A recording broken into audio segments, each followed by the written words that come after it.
नमस्कार, मैं वीरेंद्र सिंह और आप देख रहे हैं एसएम न्यूज। गोलमेज सम्मेलन में 1931 में बाबा साहब ने भारतीय सिविल सेवा के लिए क्या-क्या प्रस्ताव रखे थे, कैसी चाहते थे, क्या विशिष्ट योग्यता चाहते थे बाबा साहब भारतीय सिविल सेवा के लिए। आज हम डिस्कस करेंगे इस पर। जो बाबा साहब ने 7 जनवरी 1931 को उप संख्या जो सब कमेटी नंबर 8 थी उसमें बाबा साहब ने जो सेवाएं थी, सर्विसेज थी, भारत सरकार की कौन सी सेवाएं रहेंगी, कैसे उनको बनाया जाएगा, कैसे नियंत्रित किया जाएगा, इसकी दूसरी बैठक हुई थी 7 जनवरी 1931 को। इसमें बाबा साहब ने अपने विचार रखे थे। वैसे तो बहुत सारी सेवाओं के बारे में थे, उनकी कैसे होनी चाहिए, एंग्लो इंडियंस का क्या होना चाहिए, लेकिन उस पर हम विचार न करके हमें आज एक पॉइंट पे बात करेंगे कि बाबा साहब क्या चाहते थे कि जो भारतीय सिविल सेवा होती है, भारतीय सिविल सेवा जिसको उस समय आईसीएस कहा जाता था, इंडियन सिविल सर्विस कहा जाता था, उसमें जो थी, जब देश के संविधान बनाने की बात चल रही थी, देश में राजनीति सरकार में भागीदारी की बात चल रही थी, तो 1930, 31, 32 में जो राउंड टेबल कॉन्फ्रेंस हुए थे, उसमें बाबा साहब ने विचार रखा था कि ये जो सेवाएं हैं, ये जब प्रांत बनेंगे, राज्य बनेंगे, केंद्र बनेगा, तो सबसे पहली तो सिफारिश बाबा साहब ने ये की थी कि प्रांतों को यथासंभव अधिक से अधिक प्रांतीय स्वायत्तता देने का प्रस्ताव है। और मुझे लगता है कि कोई भी प्रांत जिसे अपने क्षेत्र में कार्यरत सिविल सेवा पर नियंत्रण रखने का अधिकार न हो, प्रांतीय दृष्टि से स्वायत्त नहीं माना जा सकता। क्योंकि 2 तरीके की सेवाएं होती हैं, एक प्रांतीय सेवाएं, एक केंद्रीय सेवाएं। आज भी वही सिस्टम है। तो जो केंद्रीय सेवा होती है उसे भारतीय सिविल सेवा के नाम से जाना जाता है। आईएएस, आईपीएस जो अधिकारी होते हैं, वो जो है केंद्र सरकार के नुमाइंदे होते हैं और वो केंद्र सरकार के दिशा निर्देशों पर काम करते हैं। लेकिन प्रदेश जो है, प्रांत जो है, डीएम, एसपी और सारे के सारे प्रदेशों को यही कंट्रोल करते हैं। तो मुख्यमंत्री का कंट्रोल कम, इस पर जो है केंद्र सरकार का कंट्रोल ज्यादा होता है। उसी समय भी लगभग यही व्यवस्था थी। तो बाबा साहब ने उसके बारे में सबसे पहला तो कहा था कि भाई ये जो है सेवाएं नहीं होनी चाहिए, ज्यादा से ज्यादा सेवाओं में प्रांत के अपने अधिकार होने चाहिए। और सिविल सेवा की शर्तें क्या होनी चाहिए, सिविल सेवा की क्वालिफिकेशन क्या होना चाहिए, ये बहुत महत्वपूर्ण सवाल बाबा साहब ने उस समय उठाया था। क्या कहा था बाबा साहब ने? जब वित्त पर अपने अधिकार होगा तो उन्हें स्तर के बुद्धिमान दक्ष अधिकारी उपलब्ध होंगे, वे उनके प्रयोजन के लिए पर्याप्त होंगे। अंत में जहां तक विशेषता का प्रश्न है, मैं भी श्री बसु से सहमत हूं। मेरी समझ में यह नहीं आता कि भारतीय सिविल सेवा जैसी परीक्षा में उत्तीर्ण हो जाने पर किसी व्यक्ति में किसी विशिष्ट विभाग में सेवा करने की सामर्थ्य कैसे आ जाती है। ये बहुत महत्वपूर्ण है। जिस व्यक्ति ने भारतीय सिविल सेवा की परीक्षा गणित को विशेष विषय के रूप में लेकर पास की हो, संभव है कि उसे कृषि विभाग या भारतीय मुद्रा विभाग में नियुक्त कर दिया जाए। हमारे यहाँ तो ऐसी सेवा व्यवस्था होनी चाहिए जिसमें भाग लेने वालों के लिए केवल एक नियत स्तर की शिक्षा ही सुनिश्चित न हो, बल्कि उसके सदस्यों में किसी क्षेत्र विशेष का विशिष्ट ज्ञान भी होना चाहिए। मेरा मत है कि इनमें से कुछ सेवाओं का अखिल भारतीय स्वरूप अब समाप्त हो जाना चाहिए और प्रांतों को यह स्वतंत्रता दे देनी चाहिए कि वे चादर देखकर पांव पसार सकें। तो ये जो बाबा साहब ने कहा था, आखिर क्यों कहा था? क्योंकि उस समय हालांकि बाबा साहब की बात को नहीं माना गया, आज भी बाबा साहब की बात को नहीं माना गया। देश आजाद होने के भी बाबा साहब की इस बात को नहीं माना गया। और आज हो क्या रहा है, उसका असर देखने को मिलता है कि आईएएस की जो है पास होने की उसकी क्वालिफिकेशन है बीए पास। जिसने बीए पास किया है किसी भी स्ट्रीम में, वो आईएएस की भारतीय जो सिविल सर्विसेज की परीक्षा दे सकता है और आईएएस अधिकारी बन सकता है, कलेक्टर, डीएम या राजदूत बन सकता है, या किसी भी विभाग में वो क्लास 1 अधिकारी बन सकता है। लेकिन जैसा बाबा साहब ने कहा कि जिसने जो गणित का विशेषज्ञ है उसे अगर अर्थशास्त्र में लगा दिया जाए या उसे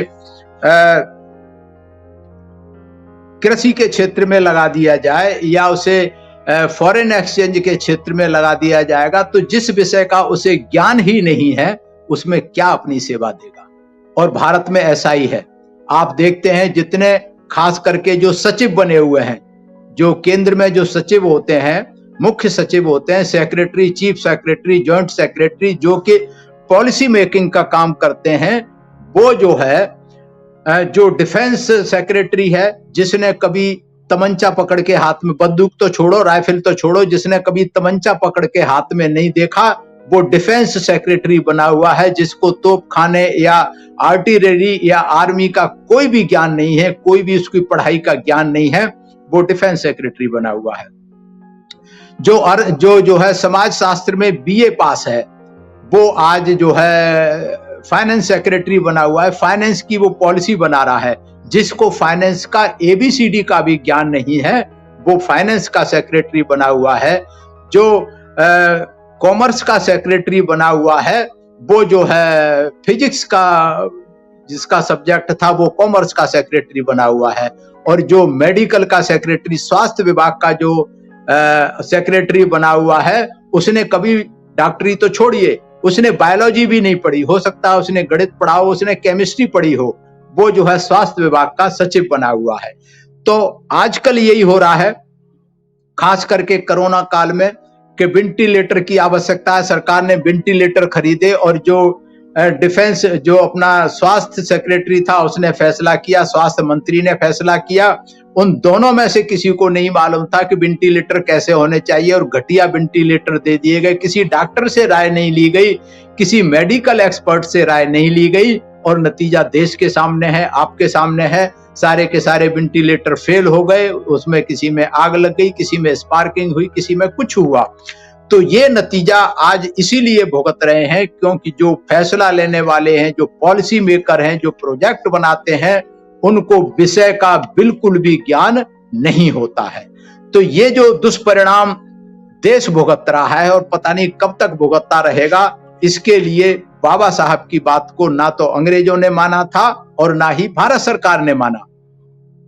और बाबा साहब ने आगे ये भी कहा था, मेरा यह मानना है कि जिस प्रकार का प्रशिक्षण भारतीय सिविल सेवा के सदस्यों को दिया जाता है, वह कुछ तकनीकी अथवा कतिपय विशिष्ट विभागों में कुछ विशिष्ट कर्तव्यों के निर्वाह के लिए पर्याप्त नहीं होता।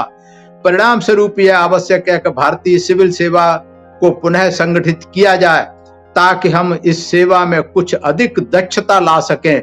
यह एक ऐसी बात है जिसके संबंध में मेरी धारणा बड़ी प्रबल है। वो बहुत स्ट्रांगली इस बात को रिकमेंड करते थे कि विशिष्ट जो है सेवाओं के लिए हालांकि ट्रेनिंग दी जाती है। आज मसूरी में इनकी ट्रेनिंग एकेडमी है, जहां 6 महीने सारे क्लास 1 अधिकारियों को ट्रेनिंग दी जाती है, और वहां सिर्फ एक बात की ट्रेनिंग दी जाती है कि you are born superior, you are born to rule, कि आप जो है विशिष्ट हैं, सबसे अलग हैं, आप इस देश पे शासन करने के लिए पैदा हुए हैं, आपको लाल बत्ती की गाड़ी मिलेगी, और आप अपने से नीचे वाले अधिकारियों को हमेशा शक की नजर से देखेंगे, उन पर कभी विश्वास नहीं करेंगे।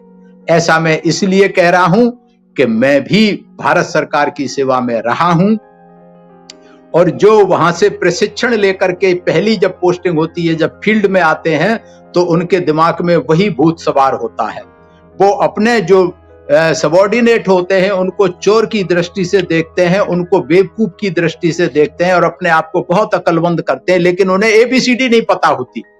मतलब विडंबना ये है कि उस डिपार्टमेंट की एबीसीडी पता नहीं होती, और वो जो करते क्या है कि मेरी अगर फाइल गई तो दूसरे हमारे किसी साथी को बुला करके पूछेंगे, जब समझ में नहीं आता किसी और की आएगी तो मुझे बुला के पूछेंगे। इस तरीके से वो देखते हैं, और उनको कोई ज्ञान नहीं होता और ना ही कोशिश करते। मैं जब इंस्पेक्टर था, मैं बता रहा हूं, कस्टम सेंट्रल एक्साइज विभाग में, तो प्रैक्टिकल ट्रेनिंग के लिए जो IRS होते हैं, तथाकथित जो है प्रशासनिक सेवा से आते हैं, वो प्रैक्टिकल ट्रेनिंग के लिए, मैं कार्गो में था उस समय, आए हुए थे। तो उसमें बहुत सारे जो बता रहे थे कि भाई क्या क्या प्रोसीजर कैसे होता है, तो कुछ अधिकारी तो सुन रहे थे, बाकी कुछ अधिकारी, एक अधिकारी मेरे को पकड़ के ले गया, अलग कंधे पे हाथ रख के बोले ये सब तो किताबों में लिखा है, मैं देख लूंगा, तुम ये बताओ यह फिटिंग कैसे की जाती है, पैसे कैसा लिया जाता है। मुझे बड़ा धक्का लगा, बड़ी शर्म आई। हमने कि आप एक सिविल सेवा के अधिकारी होकर के आए हैं, आपसे उम्मीद की जाती है कि आप देश को ईमानदारी से चलाएंगे, संविधान की शपथ लेते हैं, लेकिन आप इस तरीके की बात कर रहे हैं। लेकिन कहने की हिम्मत तो नहीं हुई, वो सीनियर थे। लेकिन मैंने कहा कि भाई देखिए, ये तो आप जब करेंगे तो आप खुद देखेंगे आपकी चाहत कैसी होगी। तो इनका पहले से उद्देश्य ये होता है कि भाई हम जा रहे हैं तो वहां कैसे कैसे लूट करेंगे, कैसे कैसे भ्रष्टाचार करेंगे। और आपके आज के जो मैं सोचता हूं, आज की जो जनरेशन आ रही है, जो आज के सिविल सर्विसेज के लोग आ रहे हैं, उनका ज्यादातर का, सबका तो नहीं कह सकता, कुछ के अंदर तो देश सेवा ईमानदारी होगी, लेकिन ज्यादातर के अंदर अपना लक्ष्य है, अपना टारगेट बना करके आते हैं कि इतने साल में हमने ये चीज लेनी है और नौकरी छोड़ देनी है। तो ऐसे जो सिविल सेवा है, इसमें बाबा साहब ने इसीलिए कहा था कि इसमें विशिष्ट योग्यता वाले लोगों को लेना चाहिए। और ट्रेनिंग भी जो दी जाती है वो प्रैक्टिकल ट्रेनिंग कुछ नहीं, केवल सुपीरियरिटी की ट्रेनिंग दी जाती है कि you are born superior, you are born to rule. और जिंदगी भर इनका यही एटीट्यूड रहता है कि कभी किसी पे विश्वास नहीं करते। वो सोचते हैं कि मैं आईएएस हूं, मुझे ज्यादा पता है, मैं कलेक्टर हूं, मुझे ज्यादा पता है। अभी कोरोना काल में बहुत सारी घटनाएं आ रही हैं कि डॉक्टर कुछ कह रहा है और कलेक्टर उसकी बात को नहीं मान रहा, बोले तुम्हें क्या पता, मैं कलेक्टर हूं, मुझे ज्यादा पता है। अब डॉक्टर की बात को कलेक्टर जो है चैलेंज कर रहा है, जैसे वो डॉक्टर एबीसीडी नहीं मालूम। और ऐसे बहुत सारे केस आ रहे हैं, कहीं डॉक्टर जो है वो कलेक्टर थप्पड़ मार रहा है, कहीं किसी को कुछ कर रहा है। तो ये आज भी दुष्परिणाम ये हो रहे हैं। अगर बाबा साहब की बात को माना गया होता तो शायद देश के जो अधिकारी होते हैं कुशल होते और डिपार्टमेंट बढ़िया से चल रहे होते, शायद करप्शन भ्रष्टाचार भी नहीं होता। तो ये बड़ी विडंबना है कि बाबा साहब को देश के लोगों ने, देश के कर्णधारों ने, तथाकथित आजाद देश के देशभक्तों ने बाबा साहब की देशभक्ति पर शक किया और उनको जो था बाबा साहब को मौका नहीं दिया देश आजाद होने के बाद। जिस कारण से बाबा साहब की जो क्षमता थी हर क्षेत्र में, बाबा साहब देश के लिए नहीं दे पाए।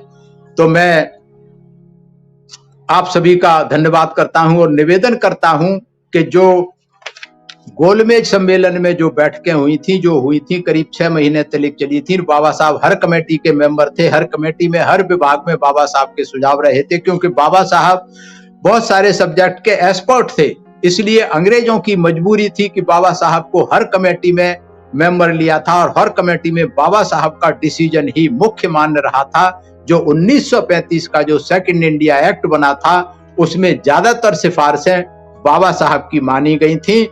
कांग्रेस और गांधी एंड कंपनी की सिफारिशें नहीं मानी गई थी उसमें, क्योंकि वो सिर्फ बाबा साहब का विरोध करते रहे। कांग्रेस एंड पार्टी के बाकी के जो लोग गए वो सिर्फ बाबा साहब का विरोध करते रहे और वो कोई देश के लिए कोई रचनात्मक सुझाव वहां नहीं दे पाए थे। ऐसा गोलमेज सम्मेलन की रिपोर्ट पढ़ने से, देखने से आपको पता लगेगा। मैं धन्यवाद करता हूं एसएम न्यूज का। और मेरा निवेदन है कि अगर आपको ये प्रोग्राम, ये वीडियो पसंद आ रहा है तो आप इसे ज्यादा से ज्यादा शेयर करें, लाइक करें और कमेंट्स के द्वारा आप अपनी प्रतिक्रिया हमें अवश्य भेजें। मैं धन्यवाद करता हूं आप सभी दर्शकों का। सभी को मेरा आभार, सभी मेरा प्रणाम स्वीकार करें। अगर आपने अभी तक हमारा चैनल सब्सक्राइब नहीं किया है तो सब्सक्राइब करें और घंटी का बटन बिल्कुल भी दबाना ना भूलें, ताकि सभी लेटेस्ट खबरें पहुंच सकें आप पे सबसे पहले।